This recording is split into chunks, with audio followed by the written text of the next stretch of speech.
사랑하신 아버지, 오늘도 말씀을 나누며 함께 하시고 하나님의 긍휼한 평강으로 인도하여 주옵소서.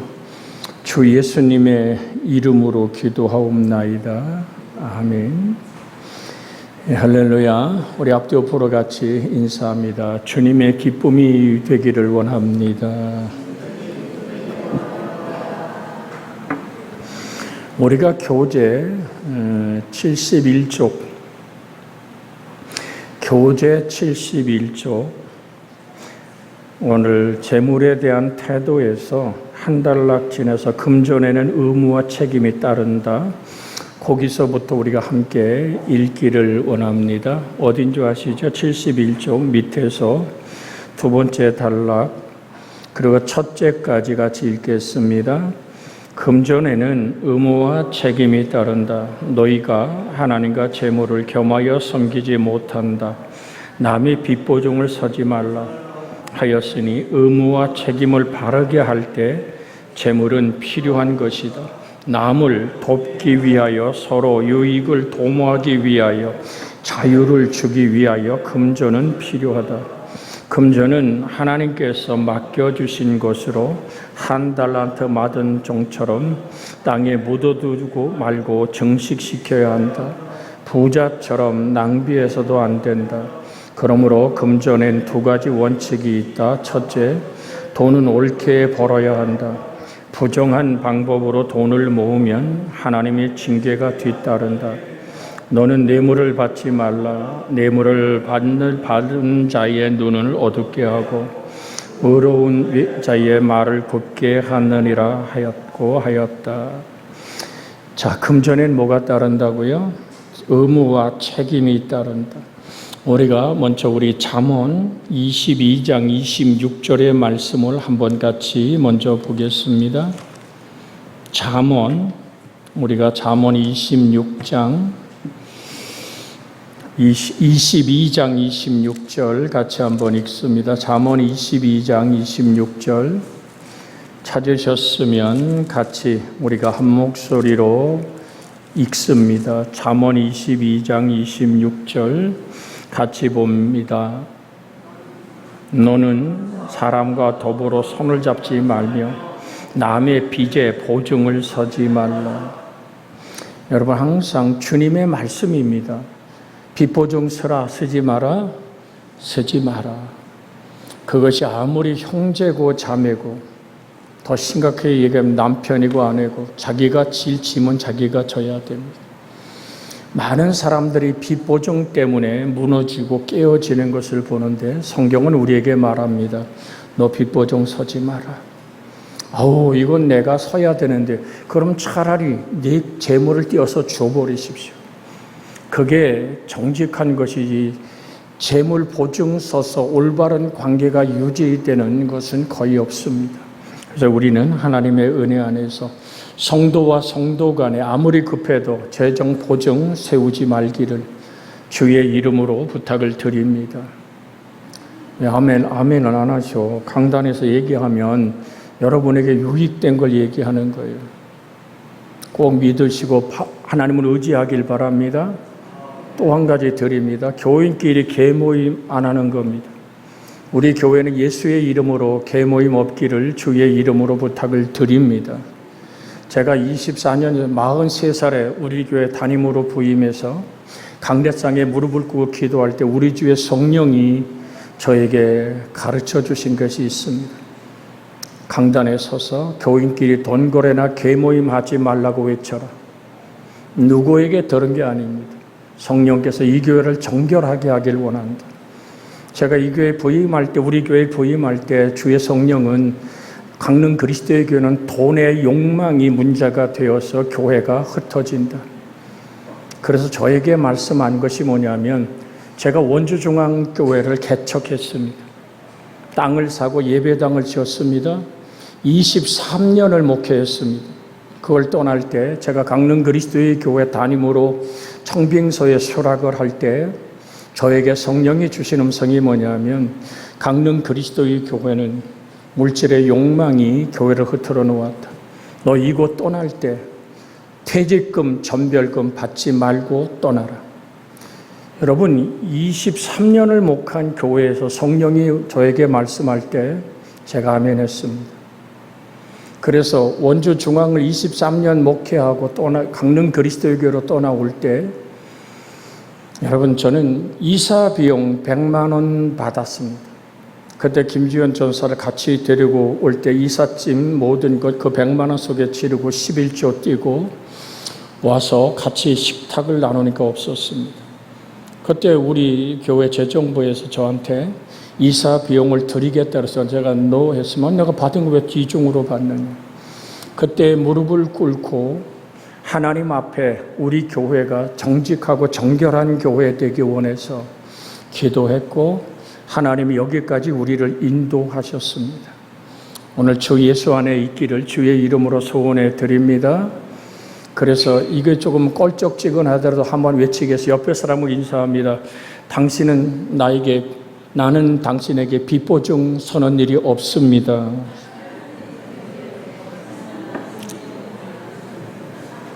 네.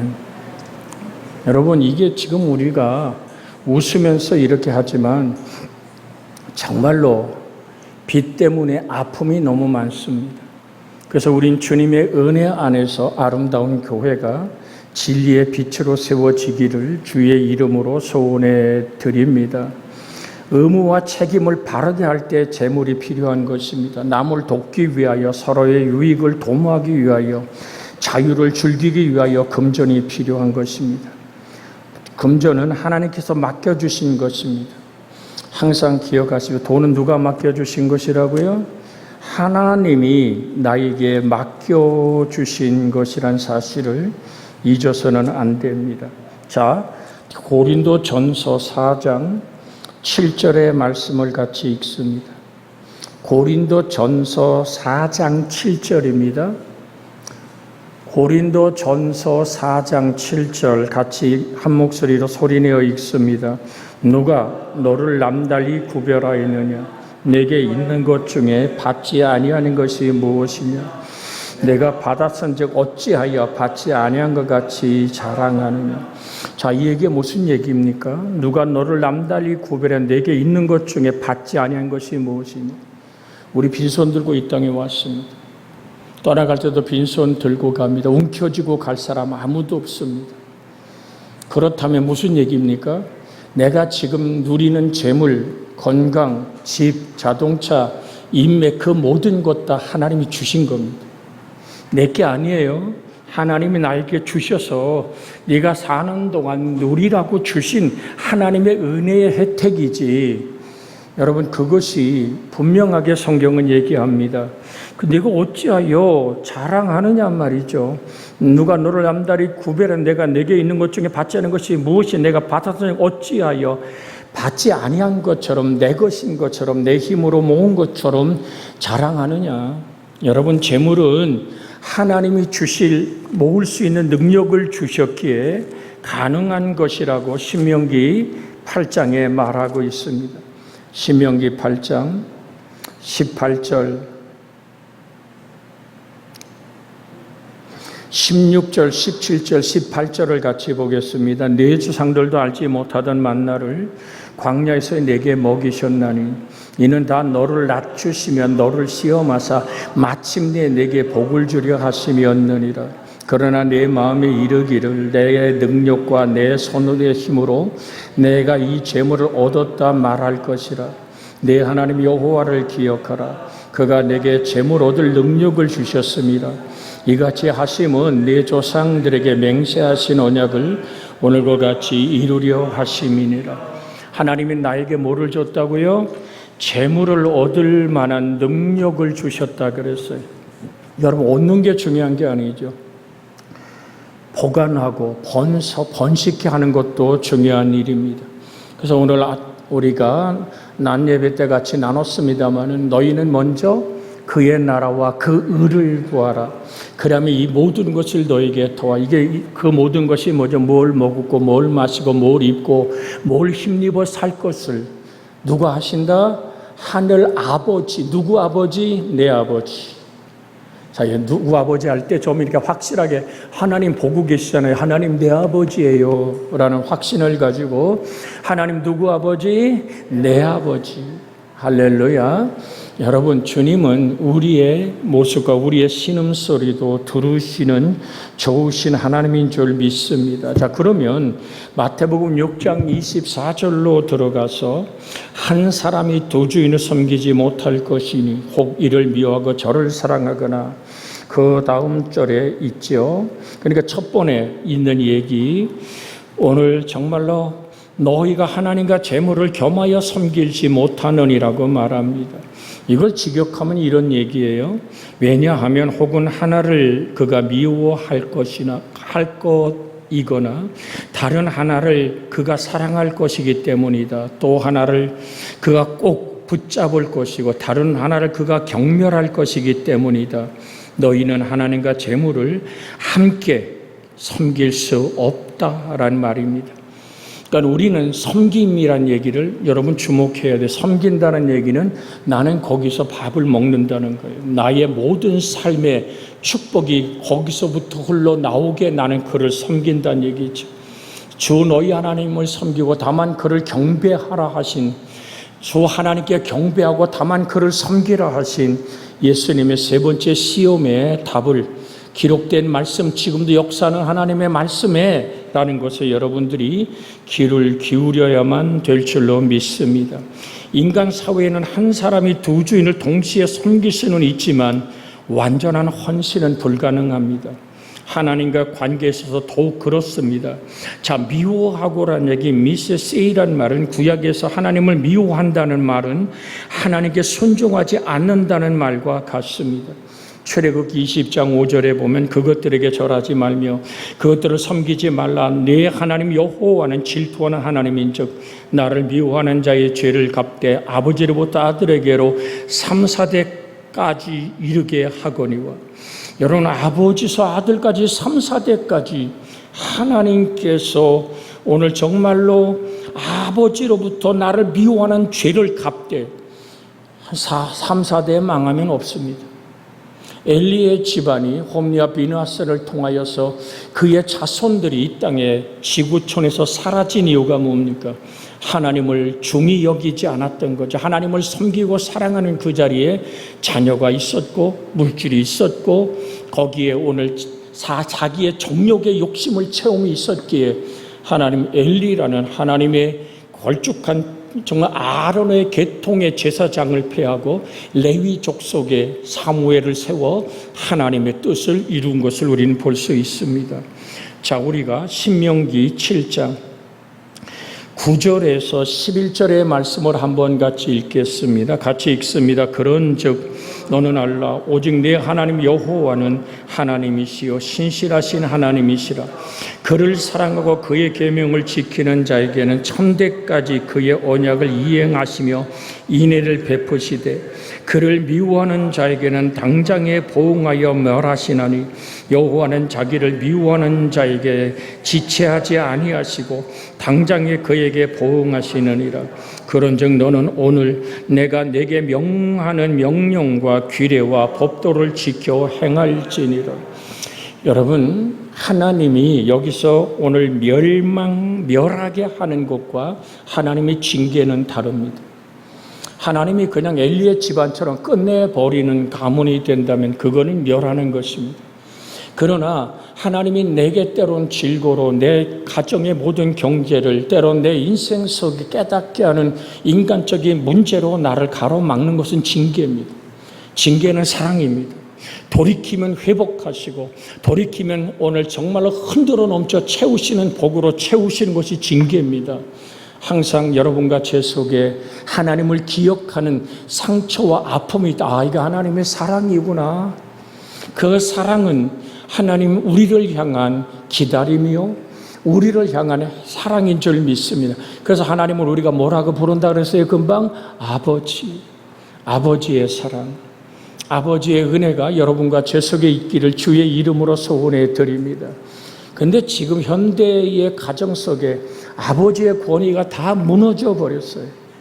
선생님들의 권위가 다 무너져 버렸어요. 이거 안타까운 일이죠.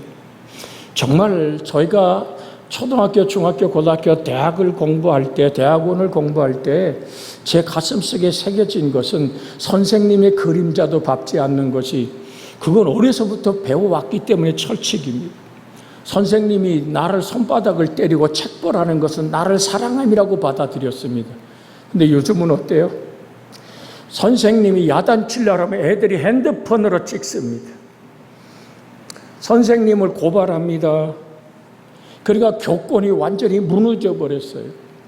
여러분, 우리가 잘하고 정말 여러분들이 부모를 공경할 때는 어땠어요? 부모가 마음에 안 들어도 그저 부모의 말씀에 이러면 순종했는데, 요즘 어때요? 아버지가 나한테 왜 이래요? 이렇게 대든다고요. 엄마 어디 아파요? 이렇게 되묻는 시대가 됐습니다. 여러분, 우리는 그리스도인입니다. 내 부모를 공경하라 하신 이 말씀 안에 우리는 재물을 두고 부모를 공경하지 않는 일이 없기를 주 예수의 이름으로 부탁을 드리는 것입니다. 보세요. 출애굽기 20장에 보면 오늘 12절입니다. 12절 같이 한번 읽습니다. 내 부모를 공경하라. 그리하면 내 하나님 여호와가 내가 준 땅에서 내 생명이 길리라. 분명하게 내 부모를 공경하라 했으니 여러분이 물질을 두고 부모 공경함을 소홀히 하지 않기를 주의 이름으로 부탁을 드립니다. 물질과 부모의 관계를 잠깐 얘기 드린 거예요.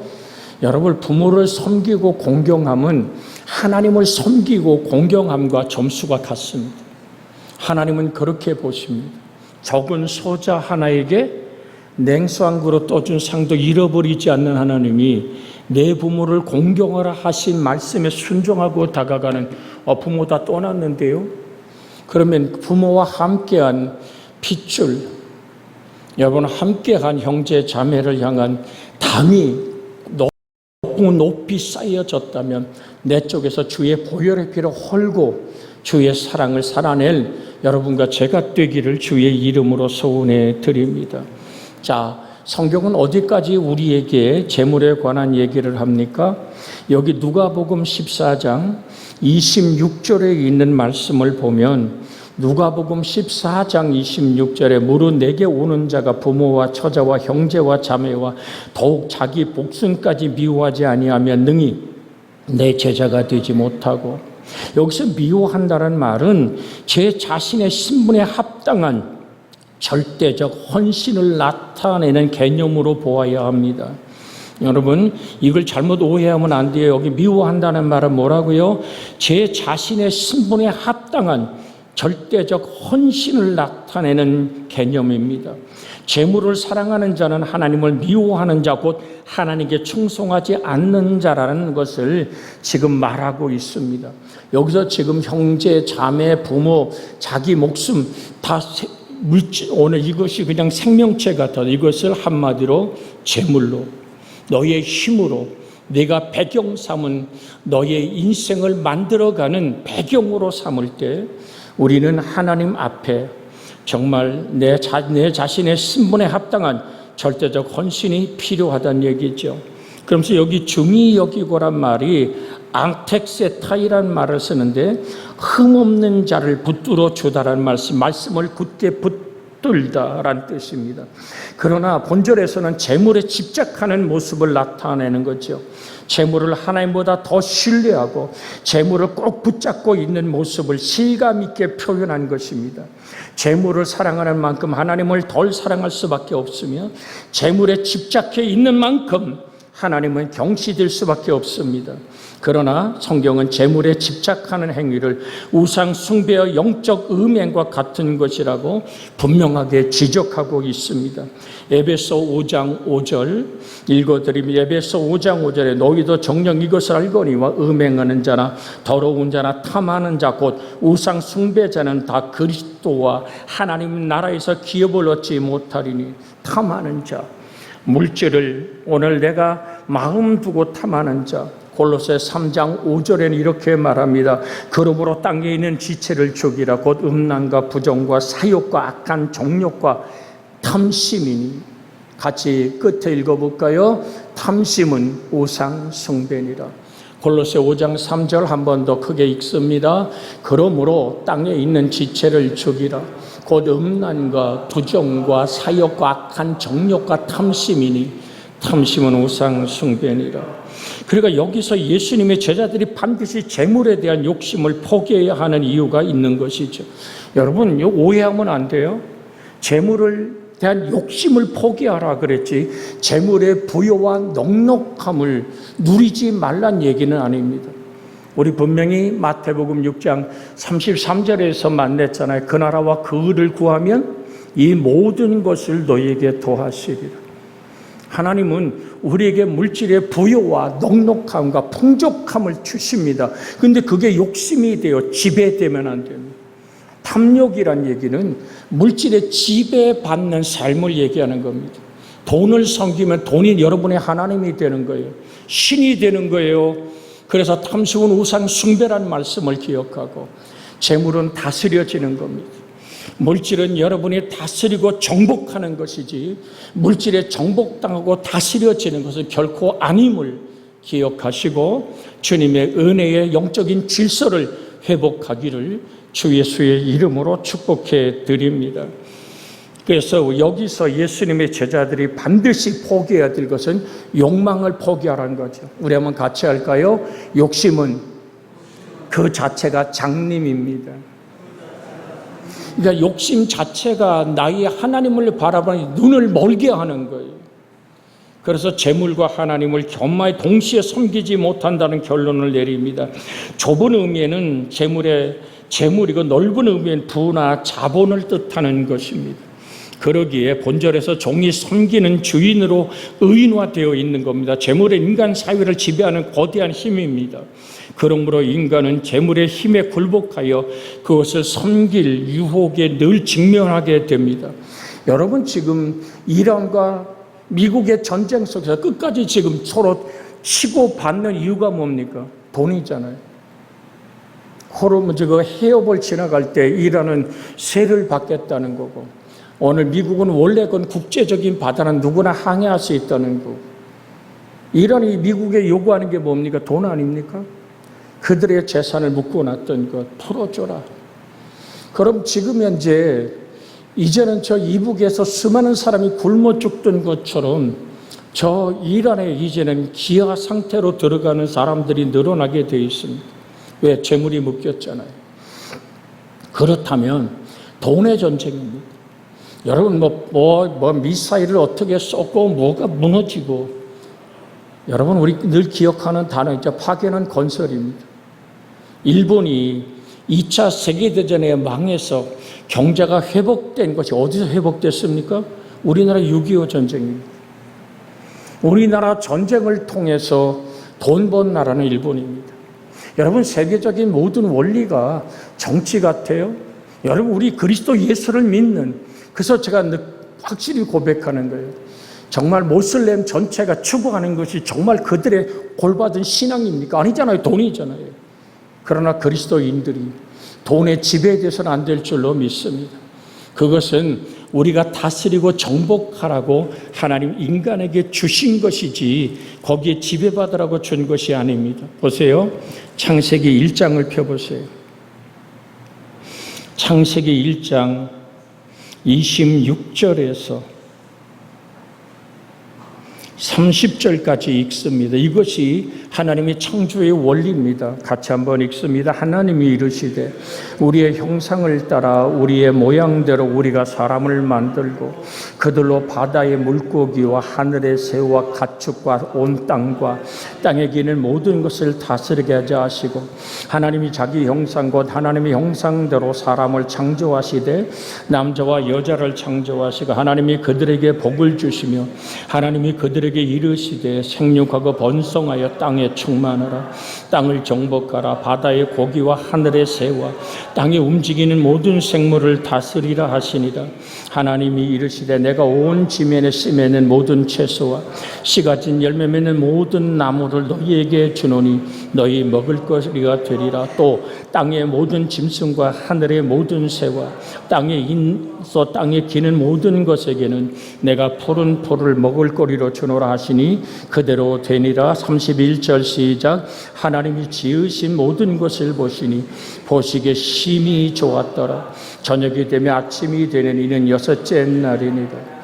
하나님의 창조의 목적인 인간의 창조로 하여 하나님과 교제 안에서 하나님을 대리하여 하나님이 지으신 세상을 통치하는 동시에 그 안에서 스스로 복된 인생으로 즐겁게 향유하는 겁니다.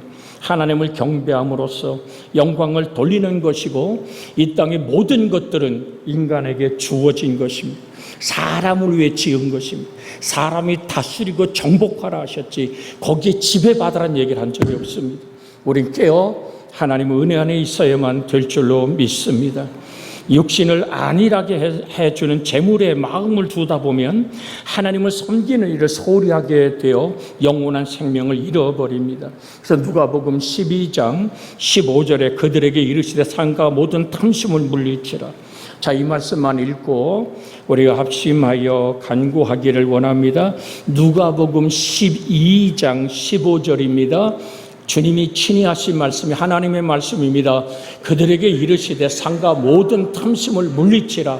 사람의 생명이 그 소유의 넉넉한 데 있지 아니하니라 하시고 살아 있으면 모든 것은 다스려지는 겁니다. 같이 기도합니다. 주여, 사랑하신 아버지 하나님, 돈을 사랑하지 말고 있는 바를 족한 줄 알라. 그가 친히 말씀하기를 내가 결코 너희를 버리지 아니하고 너희를 떠나지 아니하라 하셨느니라 하셨습니다. 주님, 돈을 사랑하며 일만에게 뿌리가 되나니 이것을 탐내는 자들은 미혹을 받아 믿에서 떠나 많은 근심으로 자기를 찔렀다 했습니다. 아버지 하나님, 모든 탐심을 이르시되 삶과 모든 탐심을 물리치라. 사람의 생명이 그 소위에 넉넉한 데 있지 아니하니라 하시고 우리의 생명을 품으시고 우리의 생명을 이끌어 가시는 좋으신 하나님의 능력이 우리를 주장하여 주옵소서. 다스리고 정복하라 하셨사오니 우리에게 하나님의 영적인 아버지 정말 존재의 하나님과 하나됨 안에서 모든 걸 다스려가는 하나님의 사람으로 세워지게 해 주옵소서. 저 예수님의 이름으로 기도하옵나이다. 아멘. 이제는 우리 주 예수 그리스도의 은혜와 하나님 아버지의 극진하신 사랑과 성령 하나님의 감화 감동 내주 간섭 위로 축복